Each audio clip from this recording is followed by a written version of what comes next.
ប្រសិនបើយើងជិះម៉ូតូណាបងប្អូនណាគឺហានិភ័យខ្ពស់ជាងការជិះឡានពុកម៉ែបងប្អូនមានឡានចំណេញអ្វីខ្លះទី1មានរថយន្តមួយគ្រឿងគឺជាកិត្តិយសមួយជាសក្តីថ្លៃថ្នូរនៅក្នុងសង្គមបាទអ្នកស្រុកអ្នកភូមិយើងយ៉ាងហើយក៏ដែរគូណាមានឡានមួយគ្រឿងជិះគូណាគ្រាន់បើតែមានមនុស្សអត់កំណើតណាបាទមានកិត្តិយសមានសក្តីថ្លៃថ្នូរទៅតាមនឹងដែរបងប្អូនបាទសម្រាប់ពុកម៉ែបងប្អូនដែលមានតម្រូវការរថយន្ត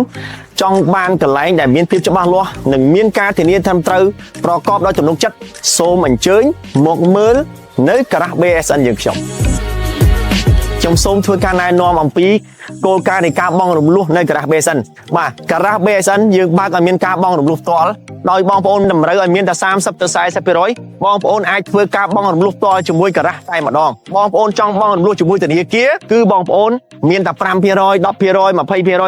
30% ហើយមួយទៀតបើសិនជាបងប្អូនអត់មានលុយចូលរួមត្រូវការលុយនឹងទុកបវលរស៊ីទុកប្រកបរបរអាជីវកម្មអត់បាច់ចូលរួមទេអាចបង់រំលោះសុទ្ធ 100% ក៏បានដែរហើយការបង់រំលោះផ្ទាល់ជាមួយឃ្លាំងរយៈពេលបានដល់4ឆ្នាំបង់រំលោះជាមួយធនាគារបានដល់7ឆ្នាំបាទបងប្អូន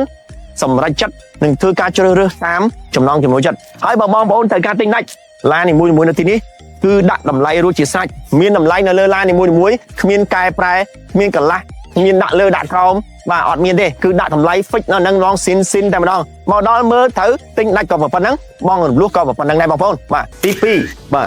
ពុកម៉ែបងប្អូនសុវត្ថិភាព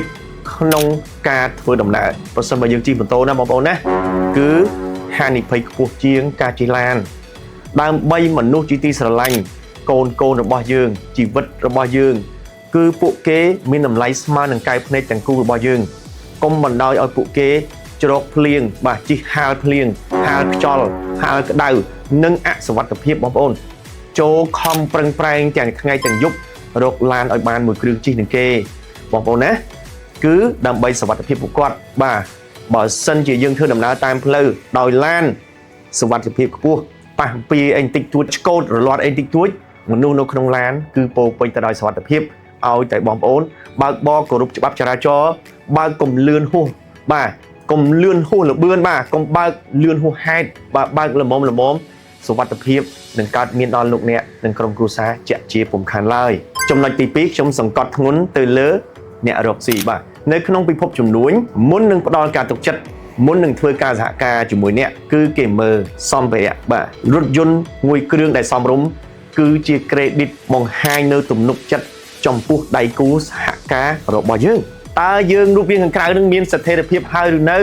មុននឹងគេធ្វើការប្រគល់គម្រោងបាទរាប់ម៉ឺនរាប់សែនឬរាប់លានដុល្លារបាទបើឡានមួយគ្រឿងរកជិះមិនបានផងជិះទុកបាទមកដល់ជិះម៉ូតូហុយទលោមបាទសក់ប្រឡាក់សិតទៅដីបាទអាវជាប់សិតទលីអញ្ចឹងតើឲ្យគេទុកចិត្តយ៉ាងម៉េចបាទគឺទុកចិត្តមិនបានទេអញ្ចឹងនៅក្នុងពិភពជំនួញការមានរថយន្តស្អាតសមរម្យមួយគ្រឿងគឺជា business card គឺជា credit គឺជាសេចក្តីថ្លៃថ្នូរគឺជាទំនុកចិត្តគឺជាស្ថិរភាពដែលធ្វើឲ្យដៃគូសហការរបស់យើងឈានទៅដល់ការសម្រេចចិត្តសហការជាមួយយើងចំណុចទី3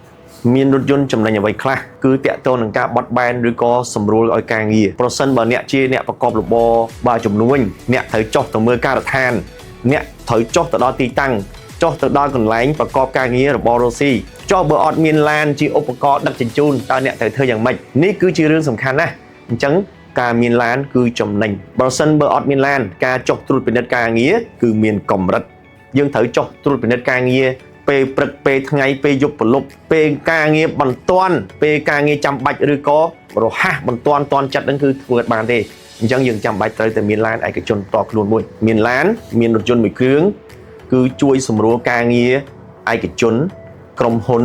បាទឬក៏ស្ថាប័នរបស់យើងឲ្យមានដំណើរការទៅបានលឿនរហ័សទាន់ពេលវេលានិងរលូនប្រកបដោយគេហៅប្រសិទ្ធភាពខ្ពស់សរុបមកសូមកុំតិចឡានគ្រាន់តែចង់បង្អួតអ្នកដទៃបញ្ឈឺអ្នកដទៃបាទបំបាក់អ្នកដទៃប៉ុន្តែចូលទិញឡាននៅពេលដែលឡានគឺជាអាវុធដ៏មុតស្រួច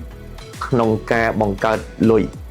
បង្កើតឱកាសពង្រឹងស្ថិរភាពផ្លូវចិត្តរបស់ដៃគូសហការឬមុខជំនួញរបស់យើងឲ្យកាន់តែរឹងមាំឲ្យកាន់តែជឿជាក់និងហ៊ានសម្រេចចិត្តធ្វើការសហការវិនិយោគជាមួយយើងចំណុចទី4ចំណេញពេលវេលាបងប្អូនត្រូវទៅណាមកណា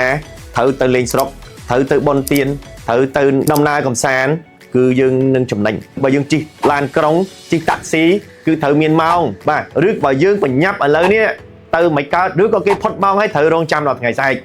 chẳng bởi dương miền lan mùi to luôn được nông tia và miền ca chữ cắt giúp một lục và miền ca bằng toàn chẳng miền lan chùm nành về về lía chùm nành thả với ca và dương chi lan krong sập bột mẹ mùi thì họ đọc mà pay $, rước có $30 vì xe ở đâu bon tiến tầm lay với đường láng clay và sân mà dương miền lanខ្លួនឯងគឺយើងចំណាយតែម្ដងហ្នឹងគឺហើយសម្រាប់ទាំងអស់គ្នាមកគូសាដូចសុកខ្ញុំវិញមិនដល់100 គីឡូបើខ្ញុំជា approve វិញបើខ្ញុំជា approve បែបសន្សំចៃហ្នឹងទៅមកហ្នឹងអស់តែ 5-6 ម៉ឺនព្រោះ approve វាស៊ី100 គីឡូស៊ីតែ6ទៅ7លីត្រទេបើយើងបើកល្អទៅស៊ី6លីត្រអីតិចតួចហើយបើចាប់ពី0 10ទៅស៊ី6លីត្រចុះក្រោមអញ្ចឹងពុកម៉ែបងប្អូនទៅមកអស់តែ2 10រៀល3 10រៀលមិនអស់6ម៉ឺនប៉ុណ្ណឹងអស់តែ5ម៉ឺនហ្នឹងអញ្ចឹងប្រសិនបើយើងមានឡានចំណេញអ្វីចំណេញពេលវេលាចំណេញលុយ